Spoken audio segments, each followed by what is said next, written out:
ಮಕ್ಕಳೇ, ನಾನು ಇವತ್ತು ವರ್ಣಮಾಲೆಯ ವಿಧಗಳ ಬಗ್ಗೆ ತಿಳಿಸಿಕೊಡ್ತೀನಿ. ವರ್ಣಮಾಲೆಗಳು 49 ಅಕ್ಷರಗಳು.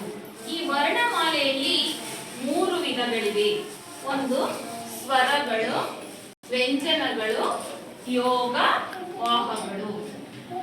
ಸ್ವರಾಕ್ಷರಗಳು 13 ಇದಾವೆ, ವ್ಯಂಜನಾಕ್ಷರಗಳು 34 ಇದಾವೆ, ಯೋಗವಾಹಗಳು 2. ಓಕೆ, ಹಾಗಾದ್ರೆ ಸ್ವರಗಳು ಅಂದ್ರೆ ಏನಪ್ಪ? ಸ್ವತಂತ್ರವಾಗಿ ಉಚ್ಚರಿಸಲ್ಪಡುವ ಅಕ್ಷರಗಳನ್ನ ನಾವು ಸ್ವರಗಳು ಅಂತ ಕರಿತೀವಿ.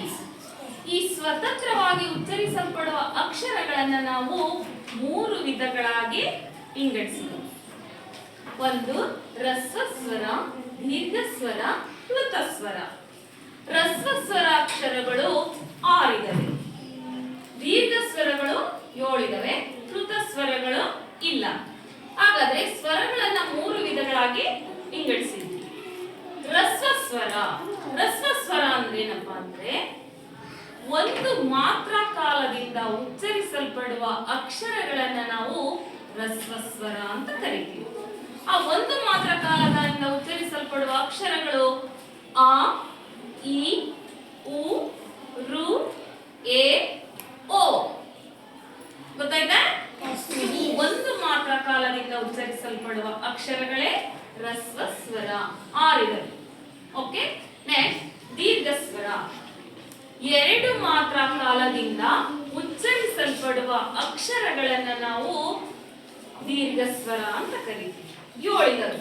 ಯಾವಪ್ಪ ಅಂದ್ರೆ ಆ, ಈ, ಉ, ಎ, ಓ, ಔ. ಇವು 2 ಮಾತ್ರ ಕಾಲದಿಂದ ಉಚ್ಚರಿಸಲ್ಪಡುವ ಅಕ್ಷರಗಳನ್ನ ನಾವು ದೀರ್ಘಸ್ವರ ಅಂತ ಕರಿತೀವಿ. ಪ್ಲುತಸ್ವರ ಅಂದ್ರೆ 3 ಮಾತ್ರ ಕಾಲದಿಂದ ಉಚ್ಚರಿಸಲ್ಪಡುವ ಅಕ್ಷರಗಳನ್ನ ನಾವು ಪ್ಲುತಸ್ವರ ಅಂತ ಕರಿತೀವಿ. ಇದನ್ನ ಕೆಲವೊಂದು ಸಂದರ್ಭದಲ್ಲಿ ಅಷ್ಟೇ ಬಳಸ್ತೀವಿ.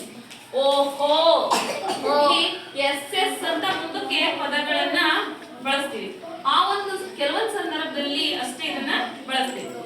3 ಮಾತ್ರ ಕಾಲದಿಂದ ಉಚ್ಚರಿಸಲ್ಪಡುವ ಅಕ್ಷರಗಳನ್ನ ನಾವು ಪ್ಲುತಸ್ವರ ಅಂತ ಕರಿತೀವಿ. ಅರ್ಥ ಆಯ್ತಾ ಮಕ್ಕಳೇ? ಇದು ಸ್ವರಗಳ ಬಗ್ಗೆ.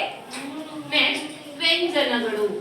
ವ್ಯಂಜನಗಳಂದ್ರೆ ಇವನ್ನ ಸ್ವತಂತ್ರವಾಗಿ ಉಚ್ಚರಿಸಲಿಕ್ಕೆ ಆಗಲ್ಲ. ಸ್ವರಗಳ ಸಹಾಯದಿಂದ ಉಚ್ಚರಿಸಲ್ಪಡುವ ಅಕ್ಷರಗಳನ್ನ ನಾವು ವ್ಯಂಜನಗಳು ಅಂತ ಕರಿತೀವಿ. ಗೊತ್ತಾಯ್ತಾ? ಈ ವ್ಯಂಜನಗಳನ್ನ 2 ವಿಧಗಳಾಗಿ ವಿಂಗಡಿಸಿದ್ವಿ. ಒಂದು ವರ್ಗೀಯ ವ್ಯಂಜನ, ಇನ್ನೊಂದು ಅವರ್ಗೀಯ ವ್ಯಂಜನ. ವರ್ಗೀಯ ವ್ಯಂಜನವನ್ನ 3 ವಿಧಗಳಾಗಿ ವಿಂಗಡಿಸಿದ್ವಿ. ಈ ವರ್ಗೀಯ ವ್ಯಂಜನಗಳಲ್ಲಿ 3 ವಿಧ. ಒಂದು ಅಲ್ಪ ಪ್ರಾಣ, ಮಹಾಪ್ರಾಣ, ಅನುನಾಸಿಕ. ಈ ವರ್ಗೀಯ ವ್ಯಂಜನಾಕ್ಷರದಲ್ಲಿ 3 ಭಾಗ ಆಯ್ತು. ಹಾಗಾದ್ರೆ ಅಲ್ಪ ಪ್ರಾಣಾಕ್ಷರಗಳು ಇವು. ಅಲ್ಪ ಪ್ರಾಣಾಕ್ಷರಗಳು 10. ಈ ಅಲ್ಪ ಪ್ರಾಣ ಅಂದ್ರೆ ಸ್ವಲ್ಪ ಉಸಿರಿನಿಂದ ಉಚ್ಚಾರ ಮಾಡುವ ಅಕ್ಷರಗಳನ್ನ ಅಲ್ಪ ಪ್ರಾಣ ಅಕ್ಷರಗಳಂತ ಕರಿತೀವಿ. ಖ, ಛ, ಠ, ಥ, ಪ, ಘ, ಜ, ಡ, ದ, ಬ. ಸ್ವಲ್ಪ ಉಸಿರಿನಿಂದ ಉಚ್ಚಾರ ಮಾಡುವ ಅಕ್ಷರಗಳೇ ಅಲ್ಪ ಪ್ರಾಣಾಕ್ಷರಗಳು. ನೆಕ್ಸ್ಟ್, ಹೆಚ್ಚು ಉಸಿರಿನಿಂದ ಉಚ್ಚಾರ ಮಾಡುವ ಅಕ್ಷರಗಳನ್ನ ನಾವು ಮಹಾಪ್ರಾಣಾಕ್ಷರಗಳು ಅಂತ ಕರಿತೀವಿ. ಖ, ಛ, ಠ, ಥ, ಪ, ಘ, ಝ, ಧ, ಧ, ವ. ಹೆಚ್ಚು ಉಸಿರನ್ನು ತೆಗೆದುಕೊಂಡು ಉಚ್ಚಾರ ಮಾಡುವ ಅಕ್ಷರಗಳನ್ನ ನಾವು ಮಹಾಪ್ರಾಣಾಕ್ಷರಗಳಂತ ಕರಿತೀವಿ. ನೆಕ್ಸ್ಟ್, ಅನುನಾಸಿಕ ಅಕ್ಷರಗಳು.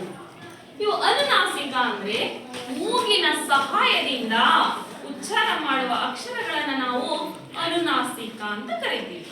ನೋಡಿ, ಈ ಉಚ್ಚಾರಣೆ ಎಲ್ಲಿಂದ ಬರ್ತಾವಪ್ಪ ಅಂದ್ರೆ ನ್ಯ, ಇನ್ಯ, ನ, ನ, ಮ. ಗೊತ್ತಾಯ್ತಾ?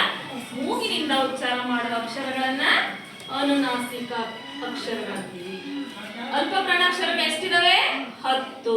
ಮಹಾಪ್ರಾಣಾಕ್ಷರಗಳು 10, ಅನುನಾಸಿಕ 5. ಒಟ್ಟು ವರ್ಗೀಯ ವ್ಯಂಜನಾಕ್ಷರಗಳು 25. ಅರ್ಥ ಆಯ್ತಾ?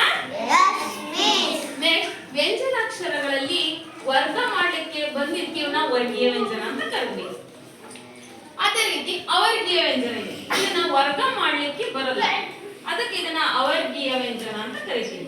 ಯಾವಪ್ಪ ಅಂದ್ರೆ ಯಾ ಇಂದ ಲಾ ವರ್ಗ. ಎಷ್ಟು ಅಕ್ಷರಗಳಿದಾವೆ? 9. ಇವು ಅವರ್ಗೀಯ ವ್ಯಂಜನ.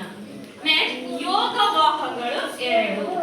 ಇದರಲ್ಲಿ ವಿಧಗಳು ಅನುಸ್ವಾರ ಮತ್ತು ವಿಸರ್ಗ. ಇವನ್ನ ಎಲ್ಲೂ ಸಹ ಸ್ವತಂತ್ರವಾಗಿ ಉಚ್ಚಾರ ಮಾಡ್ಲಿಕ್ಕೆ ಸಾಧ್ಯ ಇಲ್ಲ. ಸ್ವರಗಳು ಅಥವಾ ವ್ಯಂಜನಗಳು ಇದ್ದಾಗ ಮಾತ್ರ ಈ ಅಕ್ಷರಗಳ ಚಲನೆ ಆಗುತ್ತೆ. ವ್ಯಂಜನ ಅಥವಾ ಸ್ವರ ಅಕ್ಷರಗಳಿದ್ದಾಗ ಮಾತ್ರ ಯೋಗವಾಹಕಗಳ ಚಲನೆ ಆಗುತ್ತೆ. ಗೊತ್ತಾಯ್ತಾ?